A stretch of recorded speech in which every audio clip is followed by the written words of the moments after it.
les enfants, un peu là c'est un peu sur le tas de la route.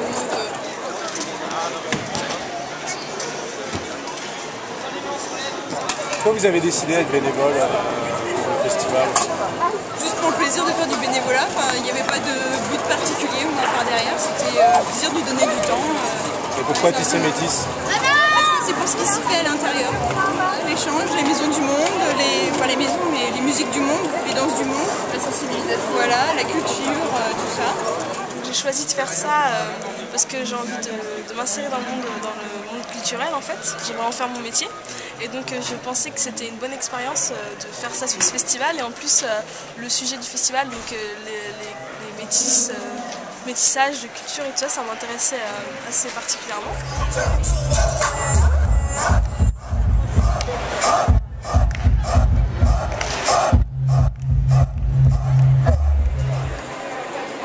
Je suis responsable, moi, de la section Double Dutch.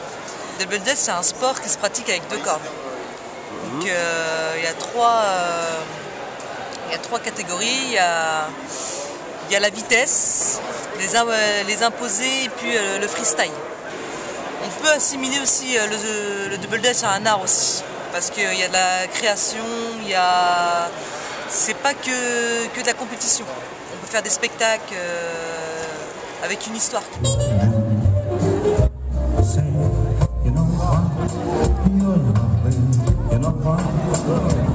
J'étais dans le jazz et hip-hop, je travaillais avec Sydney à la télé, là, hip-hop. Ah ouais, HIP. Et maintenant je me suis mise à la salsa parce que je t'ai vieilli. Après tu t'es abîmé, tu vois. Quand tu faisais la roue, machin, avant à l'époque, quand tu étais jeune, tu pensais comme une imbécile. Du dos, le genou. Après je me suis mise au jazz. Après je me suis mise dans la danse de rue. Et maintenant je fais de la salsa. C'est une complémentaire santé et en même temps avec un service de prévention qui nous différencie justement du secteur assurantiel. On propose aux gens qui viennent au concert des bouchons d'oreilles et on leur donne également nos fiches santé sur les risques auditifs. Si les jeunes veulent écouter leur MP3, par contre, au-delà d'une heure, surtout quand ils le mettent à fond, il faut qu'ils arrêtent, qu'ils laissent leurs oreilles se reposer. On a une autre action de prévention qu'on appelle Trampolino et qui là est en direction des musiciens. On fournit des bouchons d'oreilles, mais je dirais en petite dose, des bouchons d'oreilles moulés.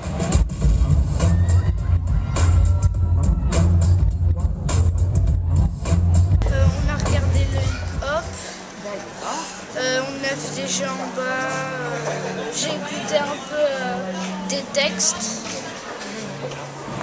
Tu veux jouer? Tu veux jouer? Oui. Vas-y, viens, on recommence. On recommence. Tu sais jouer ou pas? Non. Oh, sortie de piste.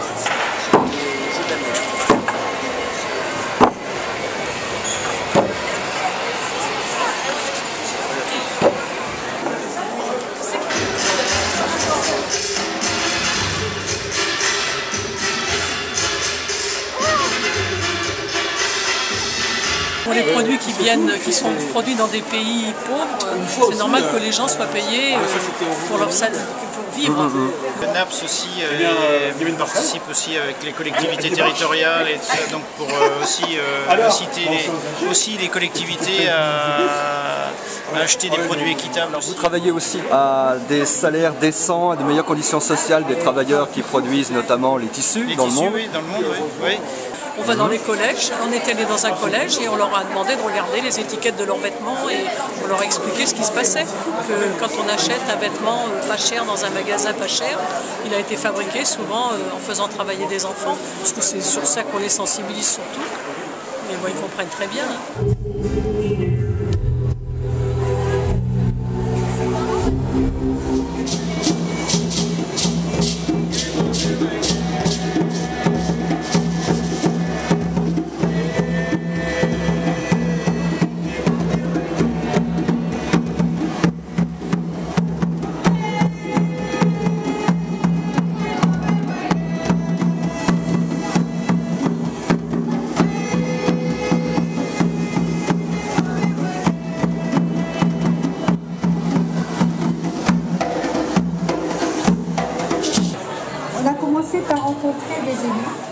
n'est pas venu uniquement pour des demandes de subventions. On a dit voilà, on a un projet, on va mettre en place aussi des actions d'autofinancement. On a préparé d'avance, les gâteaux, on a vendu du gâteau, du thé, du café, comme la soupe, des galettes, le couscous.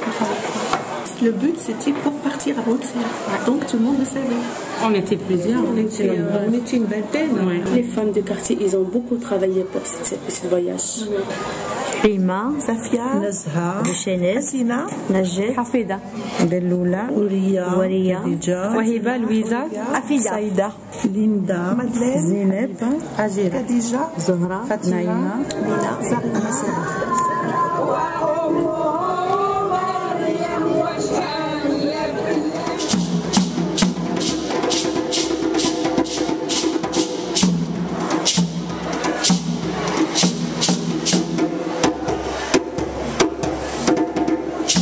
L'association, elle défend la femme qui est toute seule, qui reste isolée, qui connaissent pas le monde. Elle découvre pas mal de choses, des sorties, on fait des gâteaux ensemble, on fait des réunions, de séparer des veuves, des femmes de foyer, femmes familles, des femmes hindoues, il y en a des maghrébines, des françaises, des malgaches. Le but de l'association, c'est plus intervenir à l'international, aussi intervenir sur le territoire nantais.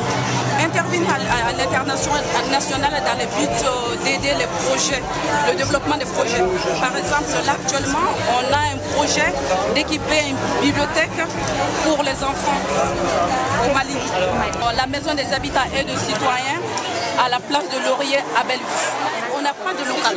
On a fait la demande, mais bon, pour le moment, ça n'a pas abouti. La mairie de Nantes vous autorise à avoir une place au sein de Tissémétis, mais pas au sein de la ville. C'est pas pourquoi, parce qu'il paraît qu'on est une jeune association, on n'a pas fait encore nos preuves. La mairie de Nantes nous a prêté une salle. Donc tous les semaines, en raison de 3 heures par semaine, on anime un atelier d'informatique pour les immigrés. Déjà pour trouver du boulot. Tout est vraiment relié à l'internet, à l'informatique.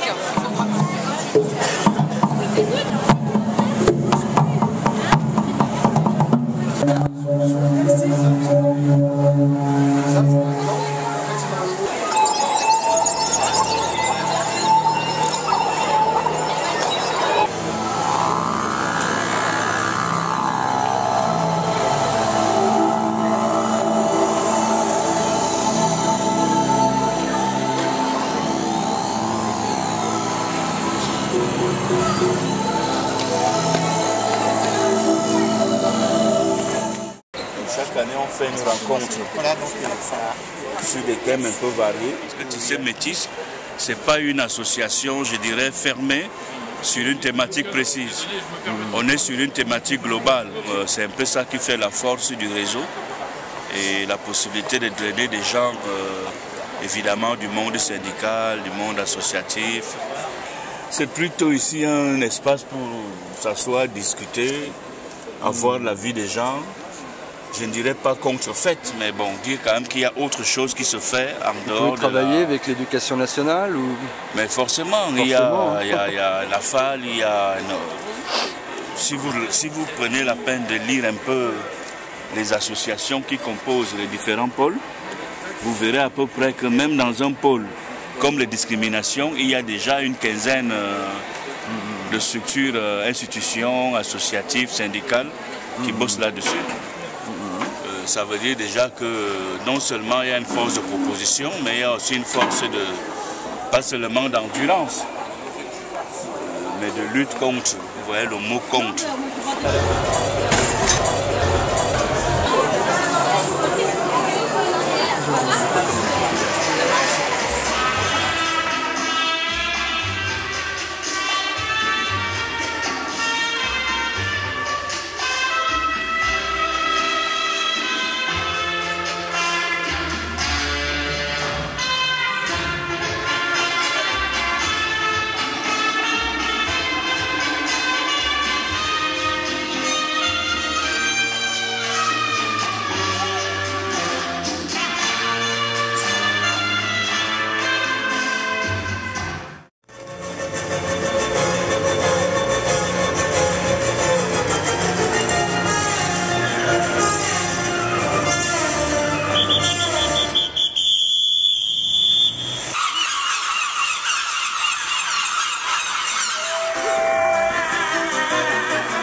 la segunda vez que venimos y a Nantes será la cuarta vez que estamos aquí en esta ciudad que nos gusta muchísimo.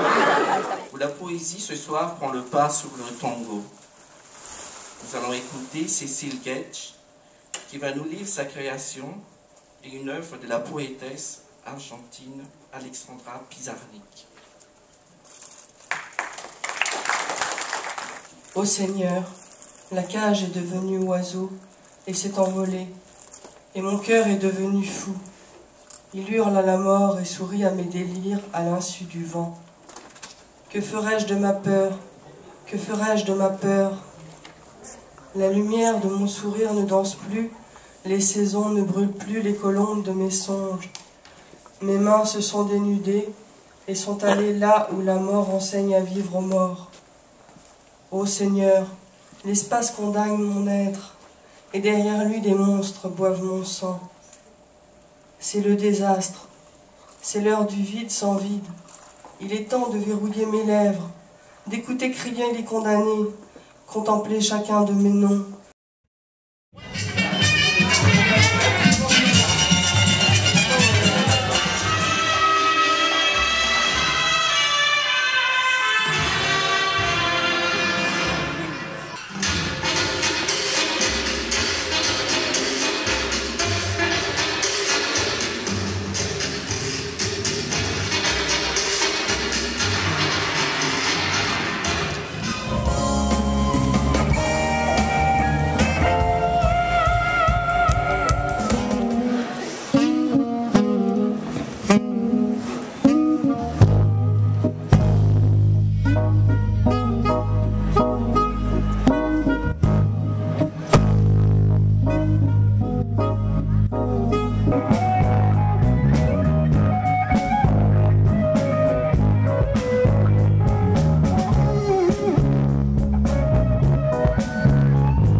Évidemment, ça on l'a vu, parce qu'on aime bien faire bouger les popotins si on peut s'exprimer ainsi.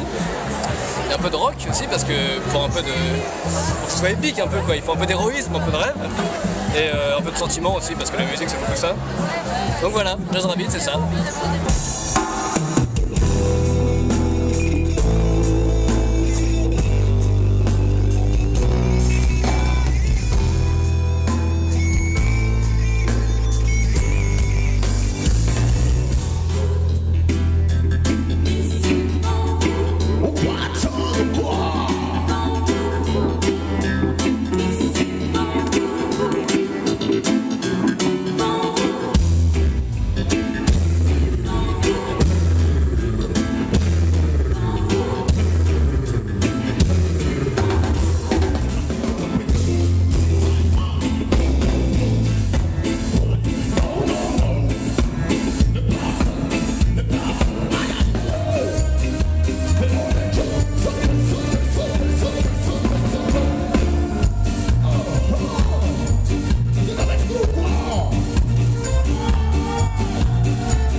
récupère des instruments qui existent déjà et que nous on pose là-dessus, quoi. C'est un peu street, ça reste, même dans le mixage et tout ça, c'est vraiment un peu vite fait, on va dire. Ce côté street, c'est vite fait, on pose, on arrive dans un studio, on pose notre voix sur des trucs qui existent déjà, on met un petit réglage vite fait, puis on poste ça sur internet. En général, les street albums, c'est un peu gratuit, quoi. Et ça s'appelle une mixtape, j'ai sorti une mixtape. À Montpellier, vous avez rencontré Art and Spirit Sound System. Exactement. Et comment est-ce que votre musique a changé après cette rencontre?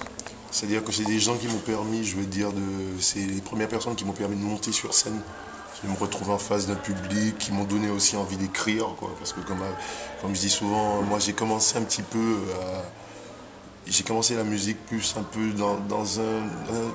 parce que c'était le style, quoi. Tous mes copains ils chantaient, alors je chantais. C'est toujours un défi aussi, il faut toujours essayer de faire mieux, quoi. Et là en ce moment, pour moi c'est quand même un nouveau départ parce que je viens juste de signer quand même dans un label qui s'appelle Jack & Me, c'est un label de Paris, où c'est eux qui ont financé mon prochain album. C'est mon premier album depuis le single et la mixtape qui est sortie là.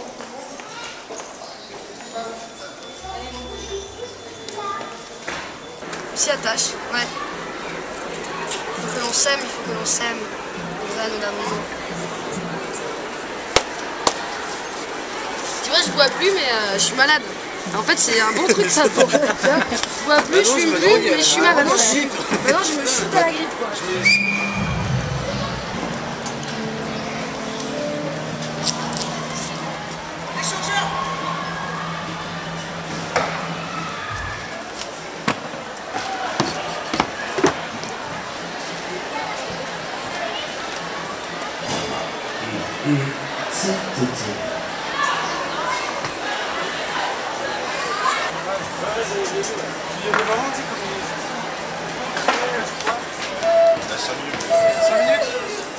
Avant tu buvais, des fois tu fumais, mais tu mettais pas de sucre.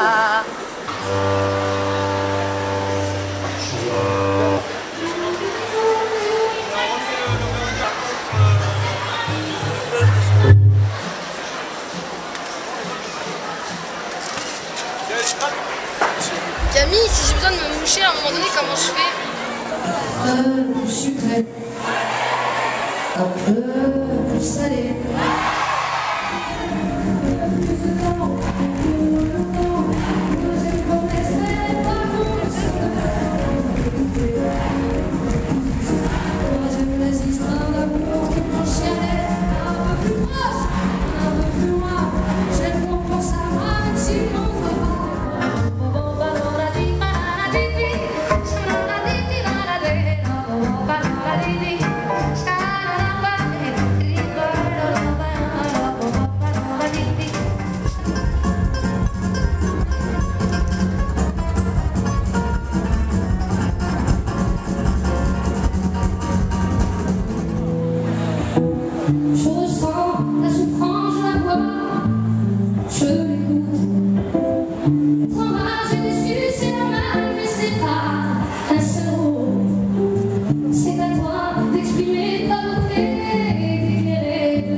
À toi d'être fort et vivant.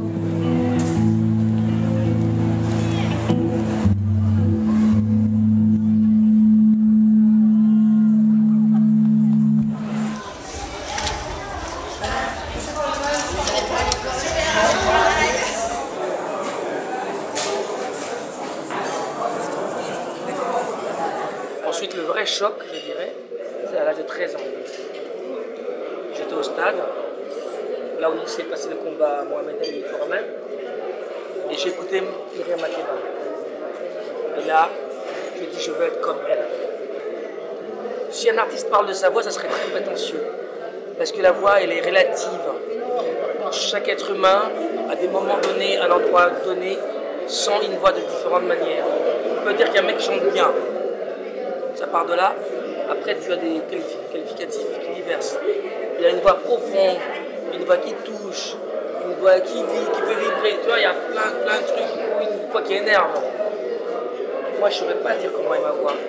La musique, qu'on la sente africaine, mais qu'elle soit accessible aux autres. Quand on parle d'un Africain, tout de suite c'est l'art naïf. Tout de suite c'est une musique de basse classe, mais ils sont gentils, tu sais, ils sont sympathiques. Voilà, moi je dis non. Je veux dire que si je chante, que Dieu m'entende, je veux être un chanteur, un vrai chanteur. Donner, échanger avec les gens. Le travail c'est à la maison chez moi. Tout ça c'est à la maison. Quand je suis devant les gens c'est pas de prouesse. Je sais le faire. J'ai appris à le faire. J'étais au conservatoire, j'étais à l'école de jazz. Ça c'est pour la maison. Mais sur scène. Mais je ne veux pas le cliché de l'Africain qui vient. Quand tu prends l'histoire de l'Africain chante, c'est sympathique, mais bon, ils sont pas bons quand même.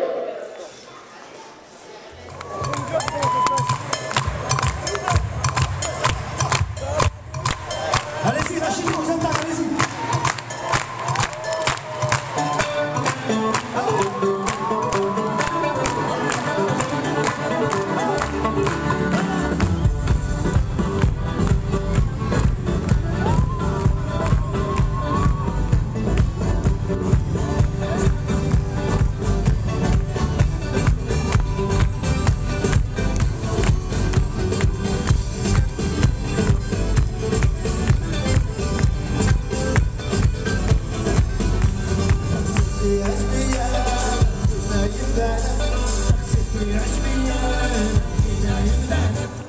On était dans le militantisme associatif dans notre quartier à Toulouse.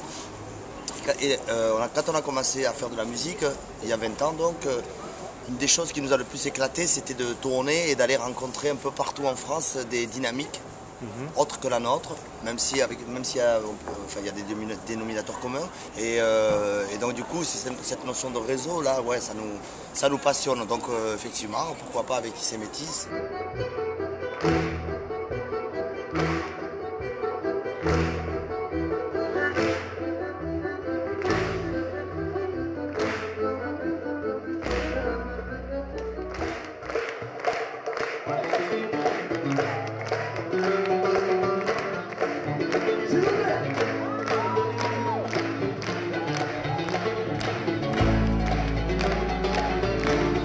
Et quel regard tu portes aujourd'hui sur les quartiers, son ancrage dans la ville, s'il y a une évolution ou s'il est encore stigmatisé?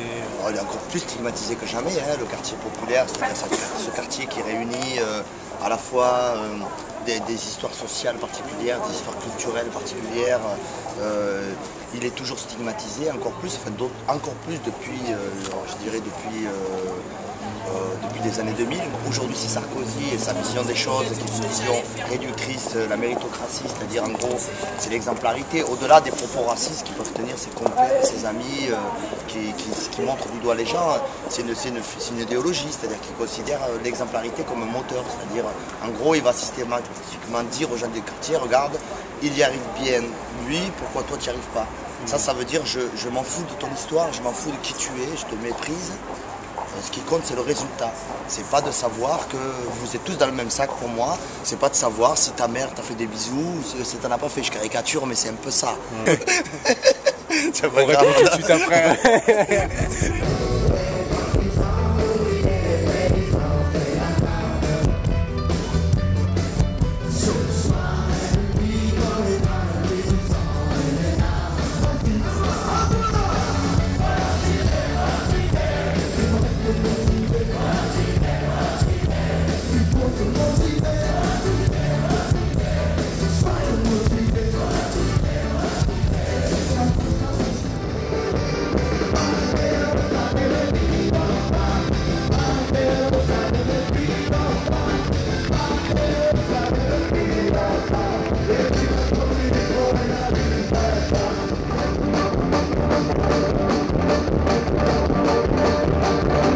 Fatigué certainement pas, motivé oui, une colère intacte.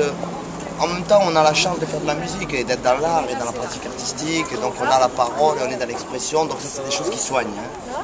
Intrinsèquement, ça soigne, ça fait du bien, ça donne de l'énergie, ça préserve. C'est pour ça que nous, dans notre combat militant, on a toujours mis en avant cette idée que dans les quartiers populaires, les dimensions culturelles. D'abord, un quartier, c'est pas un désir culturel, loin de là. Il y a des tas de choses intéressantes dans les quartiers, des belles énergies, de belles choses.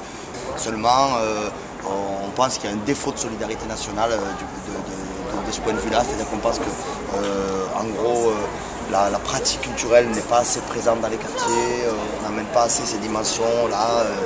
D'écoles justement, des possibilités d'écoles de théâtre, de musique, de danse ou autre, qui pourraient permettre à des tas de gens, des tas de jeunes d'accéder à une expression qui soit une expression, comment dire, j'ai envie de dire une expression thérapeutique un petit peu, quelque chose qui fasse du bien, parce que de toute façon l'art c'est ça, l'art c'est l'espoir, même si tu as envie de dire des trucs super sombres, super dark, ça reste de l'espoir, parce que c'est de la parole. Mesdames et messieurs, on est tous et toutes des héritiers et des héritières de l'immigration dans ce pays. Tous et toutes. Parce que l'identité est un mouvement depuis la nuit des temps. Et non pas figé comme certains l'entendent. Non, pas figé. L'identité est un mouvement. Et le mouvement, c'est nous. Adieu la France, bonjour l'Algérie.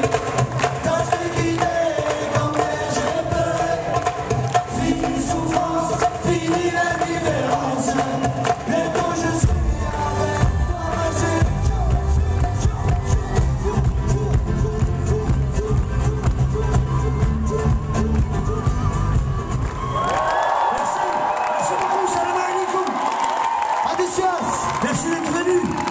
Merci d'être resté. Mousse, Hakim. Votre mère nous avait dit, transmis plutôt le sens du collectif. Si t'es pas fils de calife, une seule solution, le collectif. Merci beaucoup, bonsoir tout le monde.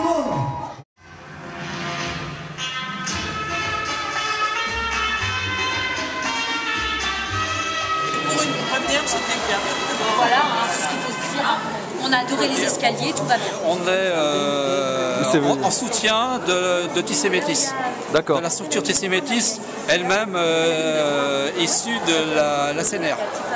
Et donc la CNR regroupe pas mal de CE et c'est à travers nos CE qu'on s'est impliqué en tant que bénévole. Au départ, l'idée est venue de quelques comités d'entreprise qui ont voulu mettre en commun des moyens et faire un spectacle de fin d'année en substitution des fameux arbres de Noël qui étaient organisés dans chaque entreprise, qui ont grossi, qui ont fait une structure supplémentaire, un petit peu en opposition aux idées racistes et d'intolérance du Front National dans les années 90. Sur Nantes et région, il y a d'ailleurs plus de 200, plus de 200 comités d'entreprise qui sont réunis à travers la CNR. Tout s'est bien passé, pas de problème. Ravi d'être là. Je suis aussi bénévole dans pas mal d'associations, donc c'est partie de moi.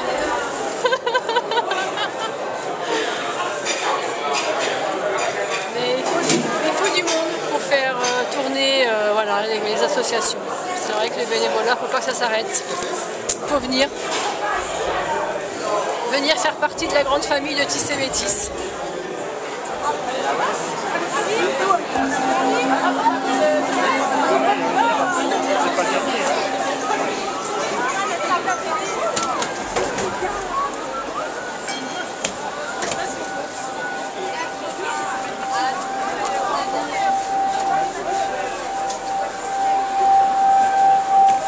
Est-ce que vous allez revenir l'année prochaine?